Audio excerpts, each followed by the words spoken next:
at this Excel sheet, I started talking about the various techniques for evaluating our investment proposals. So I began with payback period method. And today I will not be discussing the accounting rate of return method on Excel sheet. I will be discussing basically the techniques which are based on cash flows. Right? So let's say this is one example of a cash flow where in time zero there is a 10,000 cash outflow, and in the next 3 years, each of the year there is a 4,000 cash outflow. So what we find is at the end of third year, the recovery is more than the cash outflow to the tune of 2,000, because we recover 12,000 and we only need to recover we only need to recover 10,000. So as we can see at the end of second year, this is we yet to recover 2,000, and in the next year we recover 4,000. So we use a ratio here. So that ratio indicates, so this will be taken as, if I actually have to put it in the form of a formula, so we can put it like this.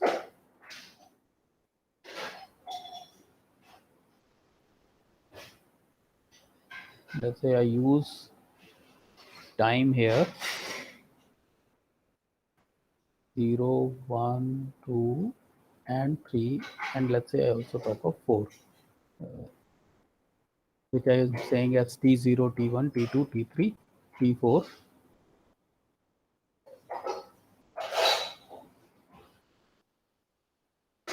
So this year, because value becomes positive, so we are saying our payback period is equal to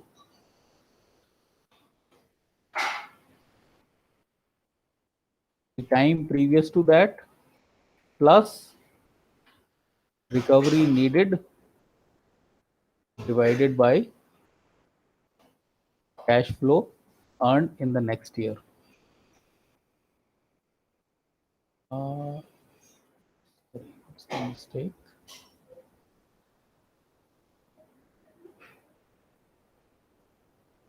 Okay, sorry. Yeah. I have to use. Sir, actually it was in the negative sign. That's why this has come. So I use a negative sign. I convert this negative sign into a positive sign, and then we get the right answer. Likewise, for this particular one, it remains the same. But let me not go to the next example. Let me just concentrate on this itself. What I'm saying is, supposing this next example says the cash flows are for 4 years, and each of the year it is 4,000, we still get the same payback period, because the fourth year cash flow is not taken into account. So that's the only point I wanted to make with the help of the second example. Now let us say we adjust these values and we say this becomes, first year cash flow is 3,000. So automatically our payback period will become higher, because in the third year we need to recover 3,000 further, and we are only recovering 4,000, so which is like 75% of that amount. So likewise, if I change this to 3,000, the cash payback period becomes 3. So that's how, like, it is just I'm demonstrating how payback period is calculated. Let's move on to something which is next.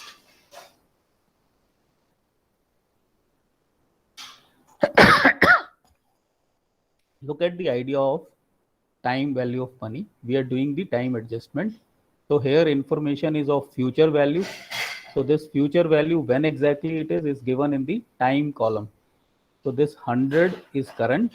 This 100, which is highlighted with yellow color, is one at the end of first year, and this 100, which is next to that, is at the end of second year.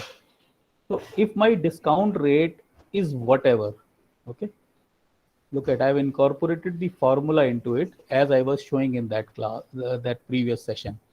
Uh, Here I've written 2. Now this 2 is insignificant because time is 0. And if you look at the formula, this time is reflected as raised to the power. Time is reflected as raised to the power, which is 0. So it actually is unimportant as to what is the discount rate when you're talking of the current time. And that is why this 2 is of no significance. Otherwise, I'm saying the discounting is at 200%. That's what I'm saying when I'm writing 2.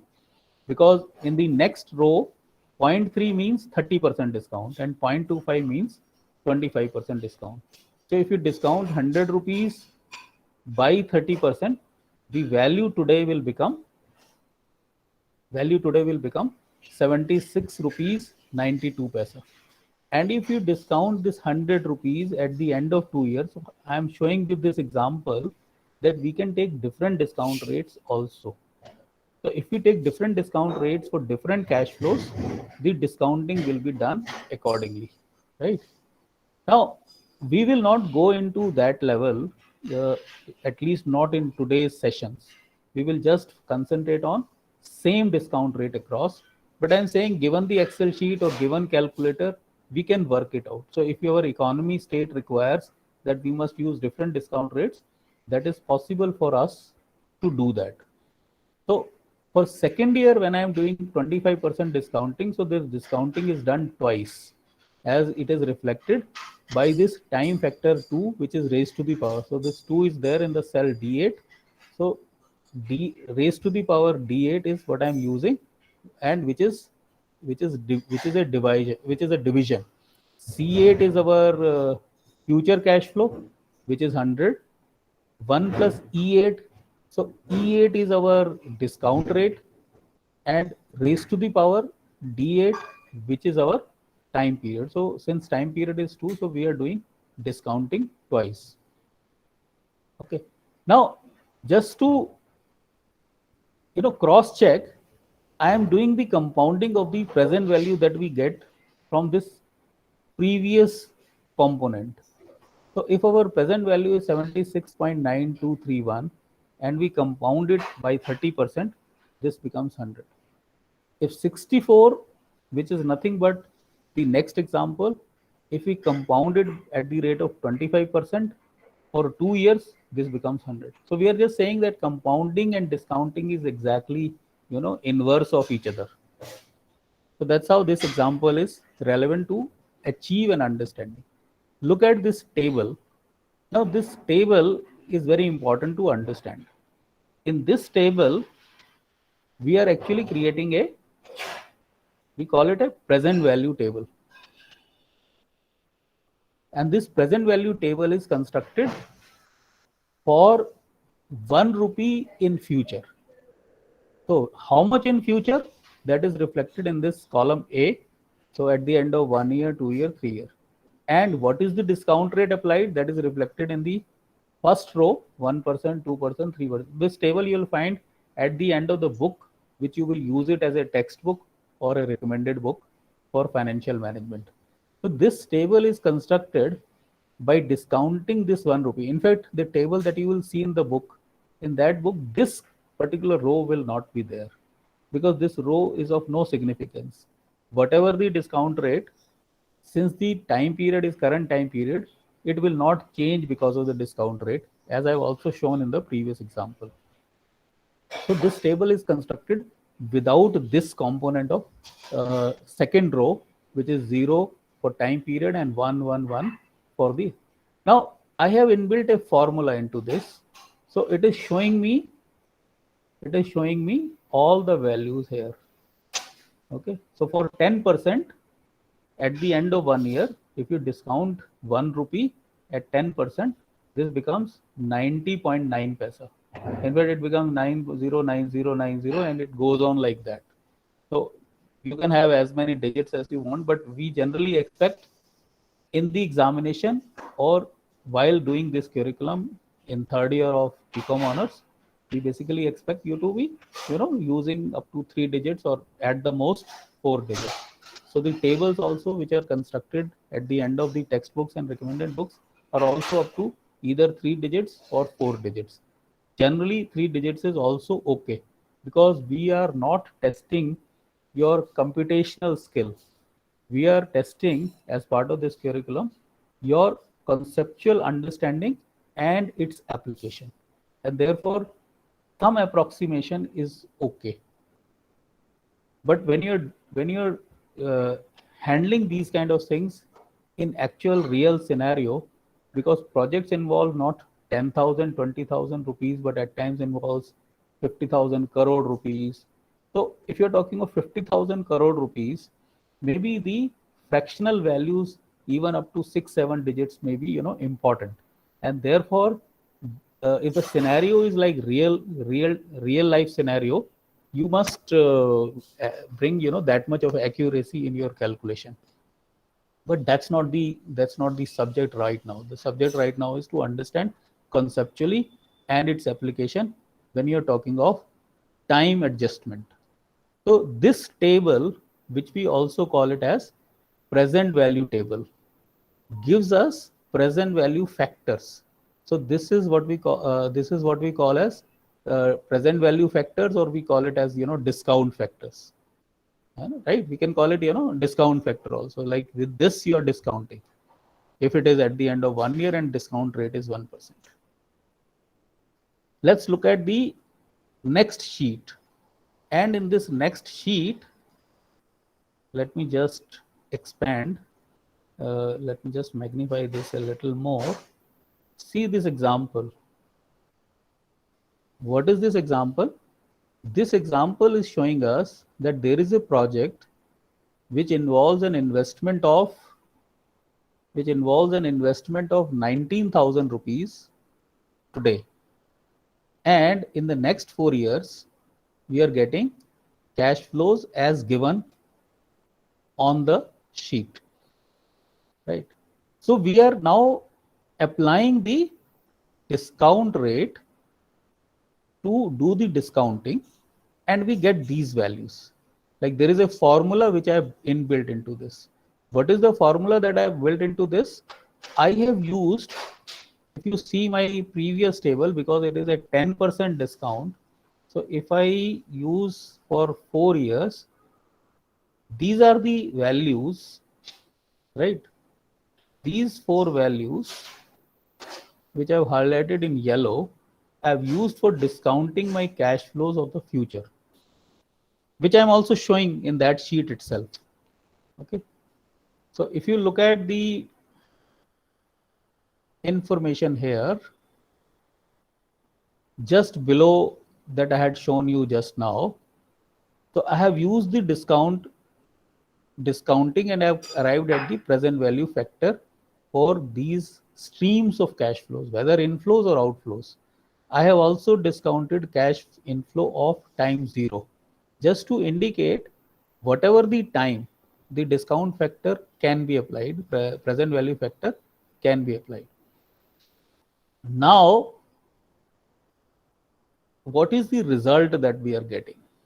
The result that we are getting is, of course, this particular example is slightly different from the example on the top.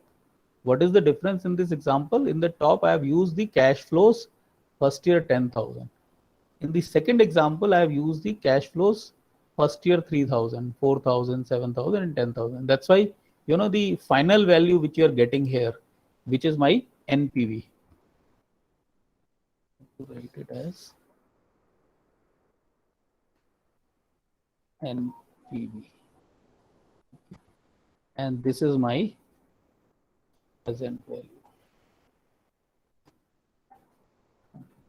If I use the same figures, which I can just change it here. So these figures are 10, 7, 6, and 1. If I use the same figures, I just change it.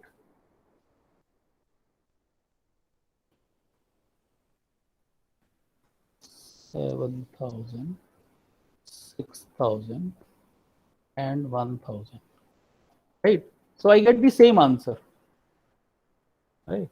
So I've shown the example in 2 different ways. This very example, I have shown it in 2 different ways. I have shown, the present value factor here, and then multiplied this present value factor with my cash flows, and I get these values. So the value that I get, of course, it is shown with, 2 decimal, up to 2 decimal. And in the example at the top, it is shown without that extra 2 decimal points. But the values are almost the same. Present value is same. So there are 3 terminologies that we are getting here. What are these 3 terminologies? One is investment, which is your cash outflow. Then present value, which is the present value of cash inflows. Let's say if I'm talking of only 9091, okay, 9091. This 9091 is present value of cash inflows at the end of first year. If I'm talking of 5785, this is the present value of cash inflows at the end of second year. So I am indicating this PV with a subscript I. So this subscript I would indicate the time, present value of the cash inflows at the end of first year, second year, third year, fourth year. So there are, different terminologies that we are using in this example, which are to understand this next technique, which we call as net present value technique. But this net present value technique has, many different terminologies, which we must be sure of when we are using. We use the term present value for a particular year, so we use with a subscript I. We use the present value term, that means the present value of all the cash inflows. We use the net present value, which is nothing but a net of investment and present value. This 1066 is what you're getting, deducting investment out of the present value, which is 20,066. Now, supposing my example becomes, instead of 10,000, this becomes 8,000. Now my net present value is 751. So at 10% discount rate, this project is not viable. This project is not viable because it is not giving me a positive net present value. So all those projects which are having a negative net present value are not viable, are to be discarded, not to be taken up. But there is an important assumption of realistic, accurate, correct discount rate, because this very project, supposing I take a discount rate of 8%, this project is not so unviable, though it remains still unviable. So I use a 7% discount rate, and I find that this project with 7% discount rate becomes viable because it is giving me a net present value of 251 rupees. And then now I compare these two different projects. Why these two different projects? Because in one case, the cash inflow in the first year is 8,000, and in other case, the cash inflow is 10,000. And therefore, in that sense, these two are two different projects because cash flows are different. We cannot expect the different cash flows from the same project. We will expect a given set of cash flows given a project. So in these two projects, the net present value of the second project, the project which is below and project which is above. So project which is below is giving us a net present value of 2,120, and a project above is giving us a net present value of 251 rupees. So definitely the project below is better than the project above. And so if there is a choice, because both the projects involve the same amount of cash outlay or investment or cash outflow, and assuming that we have only 19,000 rupees to invest, so in that sense these are two mutually exclusive projects, we will choose the one which has got higher net present value. So there is an additional aspect that we are able to see in these two projects, and that I am depicting with the help of this colored portion of the Excel sheet. I have colored this Excel sheet into three different colors, which is like, what should I call it as? Light orange and dark orange, or maybe clay color, gray color, and orange color. Okay. So if we are saying clay, gray, and orange, all these three projects are having, simultaneously impact of the changes that I'm making here, because I have inbuilt the formula that I've shown here into these three also. So what is it? What is the difference? So as if these are, three different projects. Why these are three different projects? Because their cash flows are different. in my project which I designated as my second project and third and fourth, in my second project, and I'm changing, some of the figures, I'm not changing all the figures. You'll see the cash flows are 11,000, 7,000, 5,000, and 1,000. While in the third project, it is 12, 7, 4.5, and half, right? 12,000, 7,000, 4,500, and 500. And in the third project, maximum cash inflows are taking place right in the first year. Now, in terms of payback period, also there will be a reflection. We will come to that. Like if I have to do simultaneously, because I think there are 4 minutes, I'll take up that aspect little later. Let me just concentrate on the net present value. I just want to bring that dimension also here. Let's see whether we can do that. So as I was changing my discount rate, because the project which is giving me more cash flows right in the beginning, the present value is also higher, right?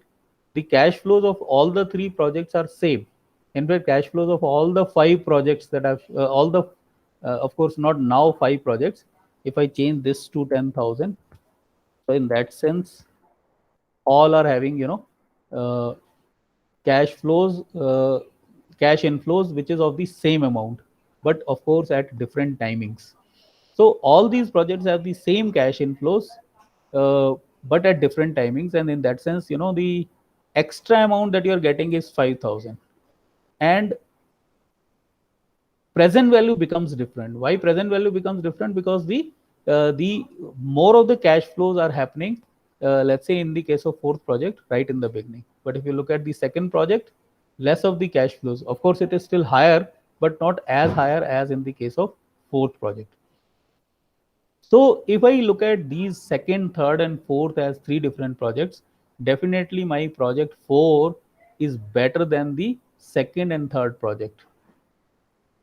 It is better than even the first project, where net present value is 2,120, second 2,238, third 2,383, and fourth 3,234. Now let us see if we calculate the payback period in these four cases. What is the payback period we get? And I am doing it orally without using Excel sheet. So in first year you get 11,000. By second year you get 18,000. So you need to recover 1,000 more. So that means you are recovering 5,000 more. So in case of second project, my payback period is 2.2. Correct me if I'm wrong. Likewise, in case of third project, by 2 years I get my 19,000 of investment. And in case of fourth project, right in the first year, I get my cash flows back. And so I have to take a value which is equal to 19 divided by 22, right? So even payback period method, and let me take for this one also. So in this one, I'm getting, what is the value I'm getting? I'm recovering 7, 2. So I'm getting 2.33. Okay. So these are the 4 different values of payback periods for 4 different projects. And it tells me that the project which gives me the lowest payback period is the best. And the net present value method also gives the same answer. And so in that sense, like I said when I was discussing the payback period method, that in many of the cases, rather most of the cases, payback period also gives you a correct answer. Like in these 4 cases, we are still getting the same answer, that fourth project is better, even if we are using payback period technique. Okay, I stop here and we'll continue. You can ask me a question or whatever one in the next 1 minute. Otherwise, I'll stop here and we'll begin again. Yes, anybody has any question?